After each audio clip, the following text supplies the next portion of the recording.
Hi, my name is Mikkel Hales. This is my oral report for my research project for English 2010.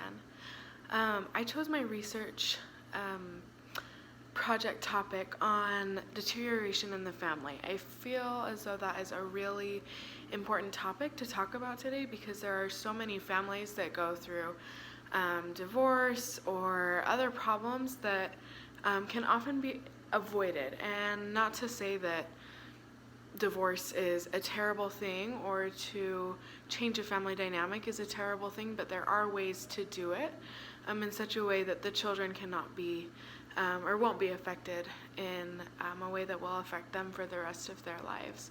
I chose to do this because I work for a family law attorney.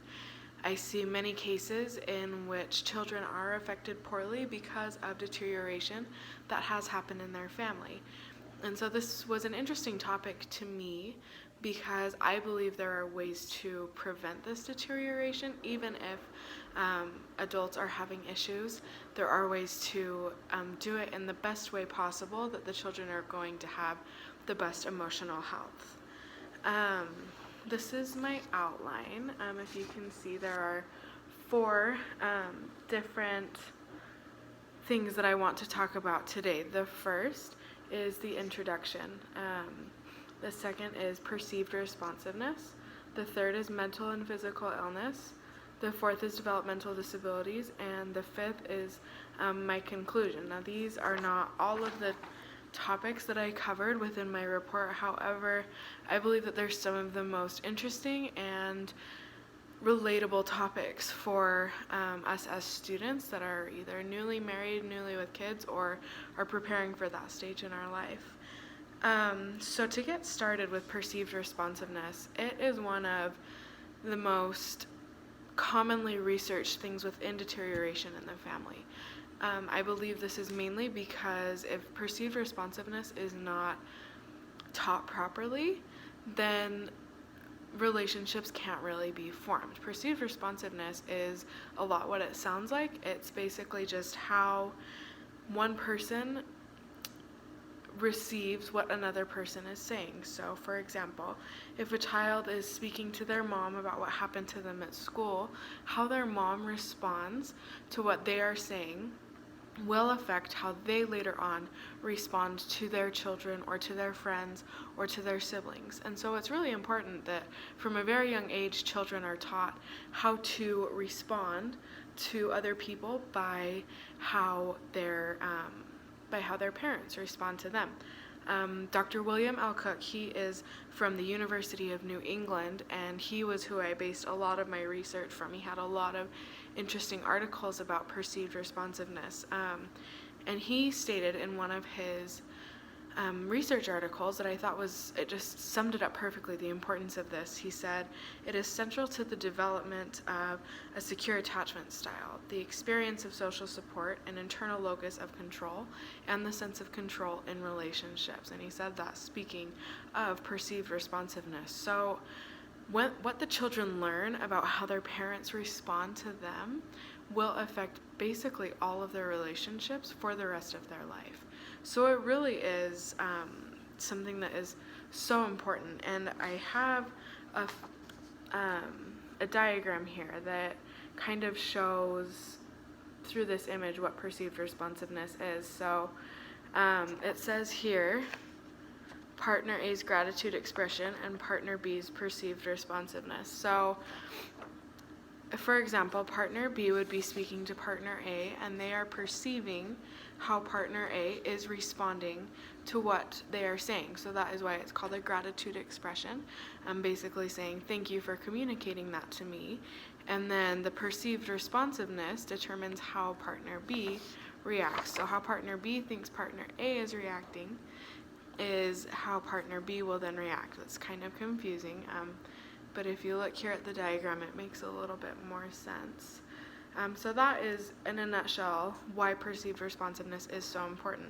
Many times, if a child or adult in a relationship does not think that they are receiving the instruction that they should or the response that they should, the relationship will deteriorate, and so that's why it's something that is so important. Another thing that often causes problems within families and can lead to eventual deterioration is mental and physical illness.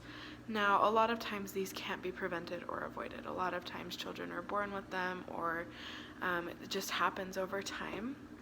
But there are ways to be able to treat and handle these problems within a family that can really prevent what could happen potentially if there weren't the attention and love that was necessary. The caretakers are a huge part of this. Usually the caretaker is either the mother or the father. Occasionally it would be an older sibling, but not usually.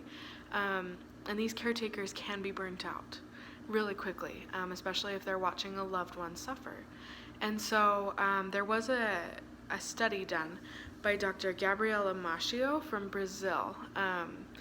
And she did a study on caretakers and how their reaction to the problem affected their families. And each caretaker that was surrounded by constant family and support, they were so grateful and they were happy. However, if caretakers weren't surrounded by love and support, they often seemed upset and depressed and burnt out. So it's really important that when there is an illness in the family, that the caretaker especially is also watched out for, as well as the ill person.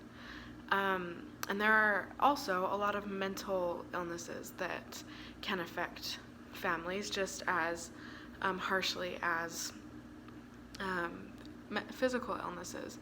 And one of the illnesses that I chose to focus on was narcissism. And I know this isn't a super common one. A lot of times we give a lot of focus to anxiety and depression, which is why I chose narcissism, because I feel like it is still very prominent in a lot of families and is responsible for many of the relationship issues in our society. So it's kind of a familiar term, narcissism. It's really when somebody has an exaggerated form of self-importance. However, they usually have a very low self-esteem. As you can see in this picture of a woman looking in a mirror, it may seem like she's very confident and happy on the outside. However, on the inside, they're usually very insecure. The problem with this is that if they feel threatened by somebody in their family or in a relationship, they will attack them and they will try to tear them down as much as they can so that their self-importance can continue to lift up. And this is really sad because a lot of times if the person with narcissism is attacking the person without it, the person without it won't usually understand why they're being attacked. And this causes so many problems within relationships, and especially in a husband and wife relationship or a mother and father relationship. And so if the signs of narcissism can be recognized, there are treatment options, and there are many options for people to go to therapy together so they can understand the difficulties of this mental illness. There was a doctor called Dr. Dermis Unment.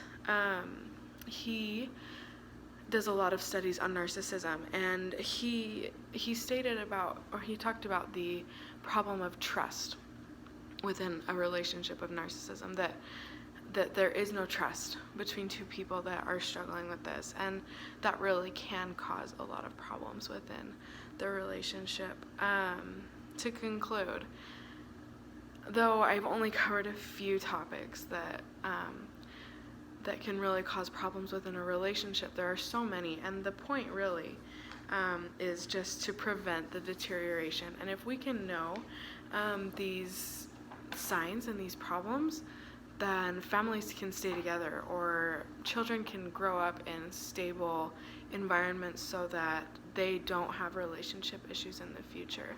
My conclusion here states, to conclude, I believe that though there are many causes and effects of deterioration within the family, focusing on the causes and effects of them can help prevent problems in the long run.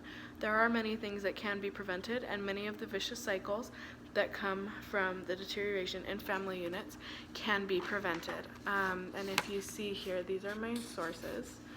And yeah, that's the end.